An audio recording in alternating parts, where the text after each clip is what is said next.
ውድ ተመልካቾቼ ለዛሬ ይዤላችሁ የመጣሁት በስብ ላይ የጨመርኩበትን የዶሮና የመሽሩም ወጥ እንዴት እንደሰራሁት ነው። ለመስራት የሚያስፈልገን መሽሩሙን አንዳንድ ቤት ይታጠባል፣ አንዳንድ ቤት አይታጠብም። እኔ አጥቤዋለሁ። ዶሮውም ታጥቦ ተከትፎ ማጠንፈፊያ ላይ የተቀመጠ ነው። መሽሩሙን ካጠብኩት በኋላ እንልጠዋለን። ያልተላጠም መጠቀም ትችላላችሁ። እንደ ቤታቸው እንደ ባህሪያቸው እናንተ ጠይቃችሁ መስራት ትችላላችሁ ማለት ነው፣ ወይም እናንተ እንደምትወዱት ማለት ነው። ዶሮውን ጨውና ሎሚ አድርጌ የተወሰነ ደቂቃ በትንሽዬ ውሃ ካስቀመጥኩት በኋላ ከዛም በኋላ አጥቤው ማጠንፈፊያ ላይ ወይም ማጥለያ ላይ ያረኩትኝ። በመቀጠል ከትፌው ደግሞ ድጋሚ ማጥለያ ላይ ያረኩትኝ። ውስጥ ያለው ውሃ ፈሳሽ ውሃ የራሱ የዶሮ ውሃ ያጠብንበት ምናምን በደንብ እንዲጠፈጠፍ ማለት ነው። ከዛም በኋላ መሽሩሜንም እንደዚሁ ከትፌ ካዘጋጀው በኋላ አንዳንድ በደንብ የረዘመ እንጨት ካለው አውጡት። የሚያስፈልገን ከዝበራ፣ እርድ፣ ይሄ ደግሞ ፓፕሪካ ይባላል። ይሄ ደግሞ ወተት ነው፣ የኮኮናት ወተት ነው። ይሄ ደግሞ ካሪ ፓውደር ነው፣ ከሙን ፓውደር አለኝ፣ ጨውና ቁንዶ በርበሬ አለኝ ማለት ነው። እነዚህን ግብአቶች በመጠቀም ነው የምንሰራው። ይሄንን በሶ ቢላ ቅጠል ቅጠሉን የተጠቀምኩትኝ። ለየት የሚለው ከለሩን ቀይሮ ነው የመጣው ማለት ትችላላችሁ። ሽንኩርትና ዝንጅብል አለኝ፣ እንዲሁም ደግሞ የሎሚ ፍቅፋቂ የሚያስፈልገዋል። ሽንኩርቱን በደንብ ነው ያቁላላሁት። ከፈለጋችሁ በኮኮናት ዘይት መጠቀም ትችላላችሁ። ኮኮናት ዘይት ሽታ የሌለው ለምግብነት የተዘጋጀ መጠቀም ትችላላችሁ። አሊያም በዘይት ወይንም ደግሞ ዙብዳና ዘይት ማድረግ ትችላላችሁ።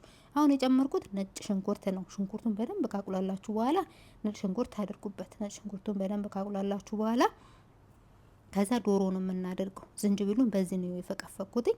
ነጭ ሽንኩርቱን ደግሞ በዚህ እናንተ በተመቻችሁ ባዘጋጃችሁት መጠቀም ትችላላችሁ። እኔ የተጠቀምኩበትን ያሳየዋችሁ። በምታዩት መልኩ በሶ ቢላውን እንደዚህ ከተፍኩትኝ። ከዛም በኋላ ዶሮን አደረኩኝ ማለት ነው። ዶሮ ከመጀመሪያ ታጥቦ ተጠንፍፎ ነው ከዛ ነው መከትፉት። ከዛም ተከትፎም ወንፊት ላይ አርጉት። ይጠንፈፍ የሚወጣው ፈሳሽ አለ።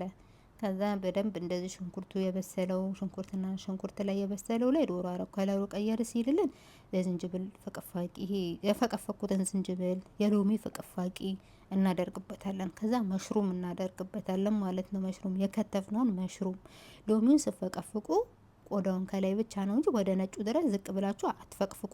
ነጩ ፓርት የሎሚው ስለሚመር ማለት ነው።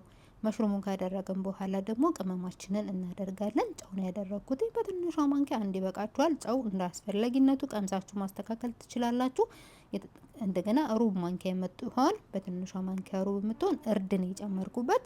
በአረብኛ እርድ ኩርኩም ይባላል። እዚህ ጋር ደግሞ ፓፕሪካ ነው። ፓፕሪካ በትንሿ ማንኪያ አንድ ሙሉ ነው ያደረኩት። የሚያቃጥል ከሆነ የምትጠቀሙት ግማሽ ግማሽ ከሚያቃጥለውና ከፓፕሪካ ግማሽ ግማሽ ማድረግ ትችላላችሁ። እንዲሁም በትንሿ ማንኪያ ከዝበራ ፓውደር በትንሿ ማንኪያ ግማሽ ግማሽ ነው የተጠቀምኩት። ዶሮ ትንሽ ስለሆነ ከሙን ፓውደር፣ ከዝበራ ፓውደር እንዲሁም ደግሞ በትልቁ ማንኪያ አንድ ወይንም ደግሞ ትንሽ ማንኪያ ከሆነ የምትጠቀሙት ሁለት ካሪ ፓውደር እናደርግበታለን ማለት ነው። ከዛን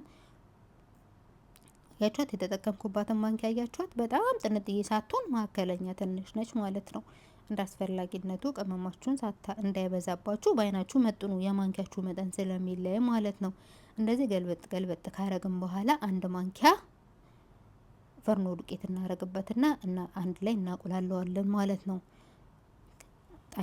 ጣሂን አራቅ ማህድ የሚሉትን ማለት ነው። ከዛ እንደዚህ ካቁላላን በኋላ አያችሁት፣ አንድ ማንኪያ በሾርባ ማንኪያ አንድ ነው ያደረኩት። ላሳያችሁ ስለፈለኩ ነው እንጂ እኔ ድጋሚ ትላንትም ሰርች ወጡን በዛ አድርጌ ነው የሰራሁት። እንደውም ይሄ ደግሞ 400 ሚሊ የሚይዝ የኮኮናት ወተት ነው። ኮኮናት ለማታውቁ ኮኮስ የምንለው ለጸጉራችን የለም፣ የሱ አይነት ሆኖ እሱ ሆኖ ወተት ሆኖ ማለት ነው። ቅባት ሳይሆን ወተት ሆኖ እንጨምርበታለን። የተጠቀምኩት ሰድር ዲጃጅ 2 ሳህን ነው።